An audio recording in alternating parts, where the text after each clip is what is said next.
কি ভয়ঙ্কর অবস্থায় শেখ হাসিনা পালিয়ে গিয়েছিলেন 5ই অগাস্ট, এটার উপরে একটি রিপোর্ট এসেছে আমার কাছে। রিপোর্টটা সরাসরি আপনাদের সাথে শেয়ার করতে চাচ্ছি। আমি আশা করি ধৈর্য ধরে আপনারা রিপোর্টটা যদি শুনেন তাহলে ভয়ঙ্কর 24 জুলাইয়ের শেখ হাসিনার বিদায়টা সম্পর্কে আপনারা অনেকটা ক্লিয়ার হতে পারবেন। আমি অনেক ক্লিয়ার হয়েছি এই বিষয়টা, তাই আপনাদের সাথে এখন আমি শেয়ার করছি। ক্ষমতা আঁকড়ে রাখার তীব্র আকাঙ্ক্ষা, একেবারে ভিন্ন মত সহ্য করতে না পারা, আর পুরোদমে জনবিচ্ছিন্নতা। 1 বছর আগে বিক্ষুব্ধ জনতার জোয়ারে ভেসে গিয়েছিল আওয়ামী দুর্গ, আর তিনি পালিয়ে গেছেন ভারতে। পতনের শেষ দিনগুলো কেমন ছিল? ক্ষমতায় টিকে থাকতে শেষ দিনগুলোতে কি কি করেছিলেন শেখ হাসিনা? আমরা কথা বলেছি এমন 7 জন সিনিয়র আওয়ামী লীগ নেতা এবং পুলিশের ঊর্ধ্বতন কর্মকর্তাদের সাথে, যারা পুরোটা সময় হাসিনার সাথে ছিলেন, এবং তাদের থেকে পাওয়া অজানা তথ্যগুলো জানবো আজকে শেখ হাসিনার পতনের 1 বছর পূর্তির দিনে। 5ই অগস্ট 2024 সকাল 9টা। শেখ হাসিনা নেমে আসেন গণভবনের নিচতলায়। তিনি যাবেন বঙ্গভবনে, রাষ্ট্রপতিকে বলবেন জরুরি অবস্থা জারি করে দেওয়ার জন্য। এসএসএফ অফিসার একটি ওয়্যারলেস বার্তায় পুলিশকে জানায়, Victor 2 will go to Bangabhaban to meet with Victor 1. Police code অনুযায়ী ভিক্টর 1 ছিলেন রাষ্ট্রপতি আর ভিক্টর 2 হাসিনা। স্বাভাবিক পরিস্থিতিতে পুলিশের ছাড়পত্র পাওয়ার 10 মিনিটের মধ্যেই হাসিনা যাত্রা শুরু করতে পারেন, কিন্তু পুলিশের ছাড়পত্র দেওয়ার 40 মিনিট পেরিয়ে গেলেও তেমন কোনো নড়াচড়া দেখা যায়নি। পুলিশের ওয়্যারলেসে একটা বার্তা এলো, ভিক্টর 2 এখন বঙ্গভবন আর যাবেন না, পরে যাওয়ার প্রয়োজন হলে জানানো হবে। ওই 40 মিনিটে গণভবনে থাকা নিরাপত্তা বাহিনীর জ্যেষ্ঠ কর্মকর্তারা শেখ হাসিনাকে আশ্বস্ত করেন যে পরিস্থিতি নিয়ন্ত্রণে আছে, জরুরি অবস্থা ঘোষণার কোনো প্রয়োজন নেই। তাদের আশ্বাসে হাসিনা গণভবনের দোতলায় ফেরত যান। কিন্তু হাসিনা হয়তো তখন জানতেন না আর কখনোই তার বঙ্গভবন যাওয়া হবে না।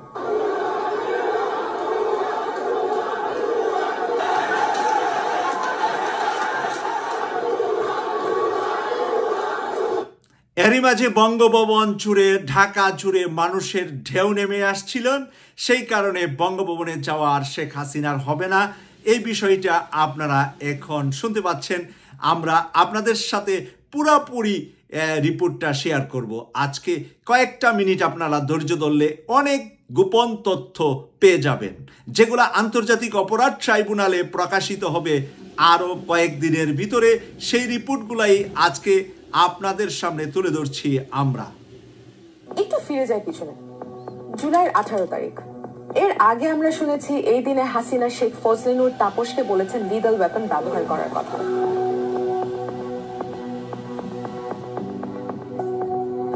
তদন্তকারী সংস্থার কাছে এরকম আরেকটা রেকর্ডিং আছে।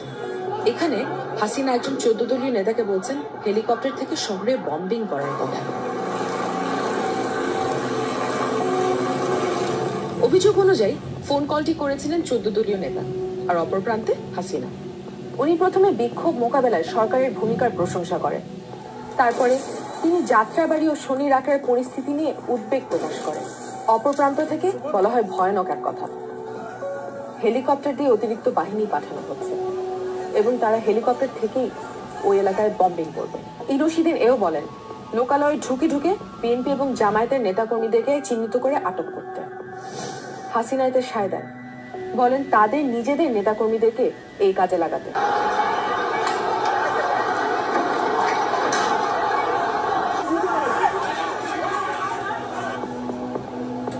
ভয়ঙ্কর শনির আরখা আর যাত্রাবাড়ির অবস্থা আপনারা শুনলেন। শেখ হাসিনা কি বলেছে, কি নির্দেশনা দিয়েছে, এটার উপরে রিপোর্টটা আপনাদের সামনে তুলে ধরছি আমরা। এরপরে যাচ্ছি আরো কি ভয়ঙ্কর কাহিনী আছে এই শেখ হাসিনার। 19 জুলাই 14 দলীয় জোটের বৈঠকের পর ওবায়দুল কাদের প্রকাশ্যে ঘোষণা করেন শুট অ্যাট সাইট, দেখা মাত্র গুলি। এটা অবশ্যই কারফিউ এবং এখানে শুট অ্যাট সাইটও আছে। ঠিক 10 দিন পরে 29 জুলাই এই নির্দেশ দেওয়ার জন্য 14 দলীয় নেতাদের তীব্র সমালোচনার শিকার হন কাদের। তাদের দাবি ছিল যে 19 জুলাই কাদেরের ঘোষণার ব্যাপারে আগে থেকে এমন কোনো সিদ্ধান্ত নেওয়া হয়নি। 19 জুলাই 14 দলের সাথে মিটিং এর এক ফাঁকে হাসিনা চলে যান পাশের ঘরে নিরাপত্তা বাহিনীদের সাথে বৈঠক করতে। ওখানেই কিন্তু ডিসিশন হয় কারফিউ। হাসিনা বের হয়ে তার সিদ্ধান্ত জানান 14 দলকে। কাদের এরপরে 1 অগস্ট প্রকাশ্যে তার শুটের সাইট অর্ডারটা প্রত্যাহার করেন। এও জানা যায় যে কাদেরের উপরে ভয়ঙ্কর অসন্তুষ্ট ছিলেন শেখ হাসিনা। 2 অগস্ট গণভবনে জ্যেষ্ঠ নেতাদের নিয়ে ডাকা এক বৈঠকের পর হাসিনা কাদেরকে দলের যে ধানমন্ডি 3 নম্বর রোডের কার্যালয় আছে ওখানে যেতে বারণ করে দেন এবং একই সাথে তাকে দলের মুখপাত্রের পদ থেকে সরিয়ে দেন। তার পরিবর্তে তিনি প্রেসিডিয়াম সদস্য জাহাঙ্গীর কবির নানককে গণমাধ্যমের সাথে কথা বলার দায়িত্ব দেন। 4 অগস্ট আরেকটা ফোন কল। তদন্ত সংস্থাগুলোর কাছে আরেকটা ফোন আলাপের রেকর্ডিং আছে। এখানে হাসিনা কথা বলছেন একজন আইন প্রয়োগকারী কর্মকর্তার সাথে, যার পরিচয় এখনো নিশ্চিত হওয়া যায়নি। এখানে হাসিনা ফোনের অপর পাশে থাকা ব্যক্তিকে বলছেন, শুরুতেই কিন্তু করতে হবে, ধাওয়া দিলে গলিতে গলিতে থাকবে, এবার আর কোনো কথা নাই, সোজা। এবার আর কোনো কথা নাই, সোজা মানে তোমরা গুলি করবে, সোজা হত্যা করবে মানুষকে। এই কথাটা শেখ হাসিনা বলেছেন, কিন্তু এখানে সোজাতে এসেই আমাদের রিপোর্টার থেমে গিয়েছেন। এরপরে বাকি অংশটা কি বলছেন? উনি মুখে না বললেও আসলে উনি মারার নির্দেশে দিচ্ছিলেন। অপর প্রান্ত থেকে ইতিবাচক উত্তর আসে।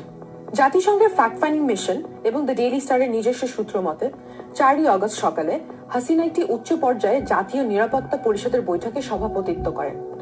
সেখানে ছিলেন সেনাবাহিনী, বিজিবি, পুলিশ, ডিজিএফআই, এনএসআই প্রধানদের পাশাপাশি স্বরাষ্ট্র ও শিক্ষামন্ত্রী। ঢাকা চলো কর্মসূচি ঠেকাতে কারফিউ জোরদার করা হবে কিনা সেটাই ছিল বৈঠকের মূল বিষয়। বৈঠকে উপস্থিত একজন সূত্র দাবি করেছেন যে 4 অগস্ট রাতে দলের জ্যেষ্ঠ নেতারা হাসিনাকে পদত্যাগ করতে অনুরোধ করেন, কিন্তু তিনি তাদের সাড়া দেননি। তিনি তাদের আহ্বান প্রত্যাখ্যান করেন এবং 5 অগস্ট সকাল থেকে আরো কঠোর কারফিউ জারির নির্দেশ দেন। সেদিন সন্ধ্যায় গণভবনে সশস্ত্র বাহিনীর প্রধানদের পাশাপাশি পুলিশ, র্যাব, বিজিবি এবং হোম মিনিস্ট্রির শীর্ষ কর্মকর্তাদের অংশগ্রহণে একটি ফলো আপ মিটিং হয়। সাবেক আইজিপি চৌধুরী আব্দুল্লাহ আল মামুন তার স্বীকারোক্তিমূলক জবানবন্দিতে বলেছেন, হাসিনার বোন শেখ রেহানা, আইনমন্ত্রী আনিসুল হক, স্বরাষ্ট্রমন্ত্রী আসাদুজ্জামান খান কামাল ওনারাও ছিলেন এই মিটিং এ। সন্ধ্যায় বৈঠকের পরে কর্মকর্তারা গণভবন ছেড়ে চলে আসেন সেনাবাহিনীর কন্ট্রোল রুমে। সেখানে আরো ছিলেন ডিএমপি কমিশনার হাবিবুর রহমান। তারা আলোচনা করেন পরের দিনের ফোর্স ডিপ্লয়মেন্ট নিয়ে। একটি সূত্র জানায়, যেহেতু নিরাপত্তা বাহিনী দায়িত্ব নিয়েছিল, তাই ডিএমপি কমিশনার পুলিশ মোতায়েন কমিয়ে দেওয়ার সিদ্ধান্ত নেয়। এরপরে আর কোনো কেন্দ্রীয় নির্দেশনা জারি করা হয়নি। আবারও ফিরে আসি 5 অগস্টের প্রেক্ষাপটে। শেখ হাসিনা গণভবনের দোতলায় ফিরে গেছেন। ঠিক একই সময় জাতীয় উদ্দেশ্যে তার ভাষণ দেওয়ার জন্য তখন গণভবনের প্রস্তুতি চলছে। এই জন্য স্ক্রিপ্ট তৈরি হচ্ছে, কিন্তু শেষ মুহূর্তে উনি সিদ্ধান্ত নেন যে স্ক্রিপ্ট লাগবে না, উনি এমনিই কথা বলবেন। ডাকা হয় বিটিভির একটা রেকর্ডিং ইউনিটকে। হাসিনা যখন ভাষণ দেওয়ার প্রস্তুতি নিচ্ছিলেন, তখন কিন্তু তার অজান্তে তার ব্যক্তিগত স্টাফদেরকে গণভবনে ঢুকতে দেওয়া হচ্ছিল না। তাদেরকে গণভবনের মূল যে হলটা আছে সেটার পাশে একটা কলন রুমে অপেক্ষা করতে বলা হয়। আর অন্যদিকে ঠিক একই সময় উত্তরা থেকে মার্চ টু ঢাকা কর্মসূচির একটি বিশাল মিছিল কোনো বাধা ছাড়াই শহরে প্রবেশ করে যায়। রাস্তায় নেমে আসে জনতার ঢল।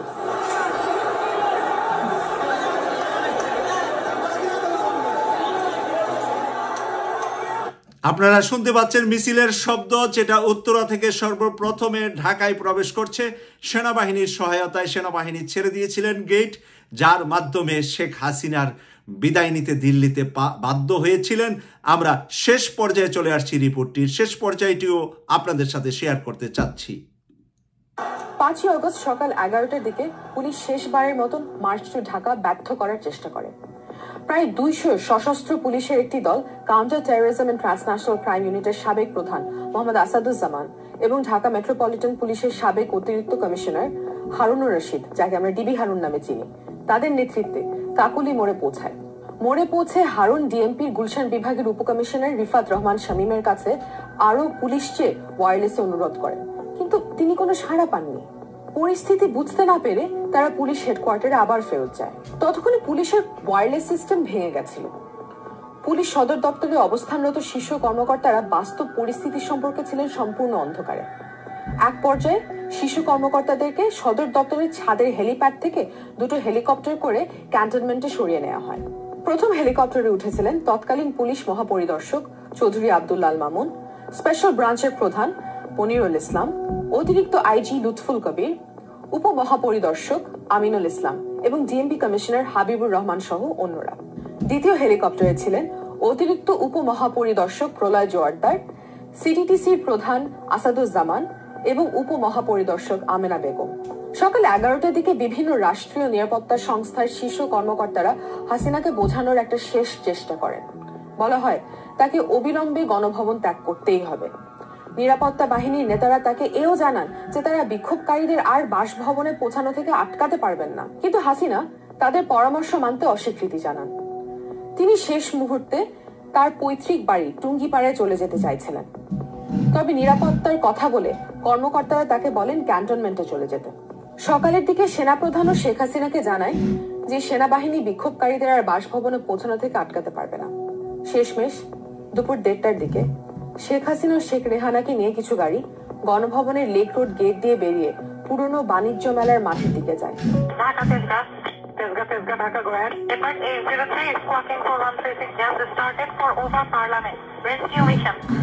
সেখান থেকে তারা হেলিকপ্টারে করে কুর্মিটোলার বিমান বাহিনী ঘাঁটিতে যান। এরপর তারা যশোর সীমান্তের উপর দিয়ে কলকাতা হয়ে ভারতে প্রবেশ করেন এবং স্থানীয় সময় বিকাল 5:36 নয়াদিল্লির কাছাকাছি গাজিয়াবাদের হিন্দন বিমান ঘাঁটিতে অবতরণ করেন। ভেঙে পড়ে শেখ হাসিনার 15.5 বছরের শাসনামল।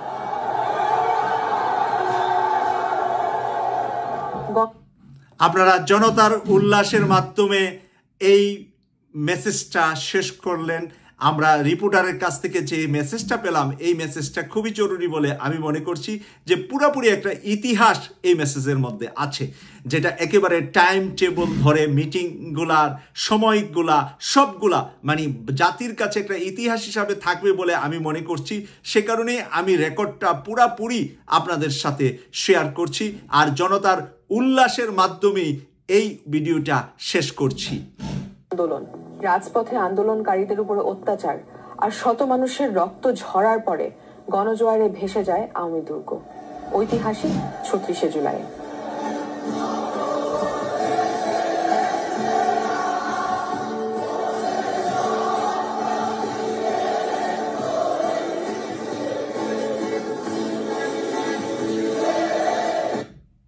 প্রিয় দর্শক, কেটিভি 24 এর পাশে থাকবেন এই প্রত্যাশা করে বিদায় নিলাম। আমি সৈয়দ মাসুক, লন্ডন থেকে। আল্লাহ হাফেজ।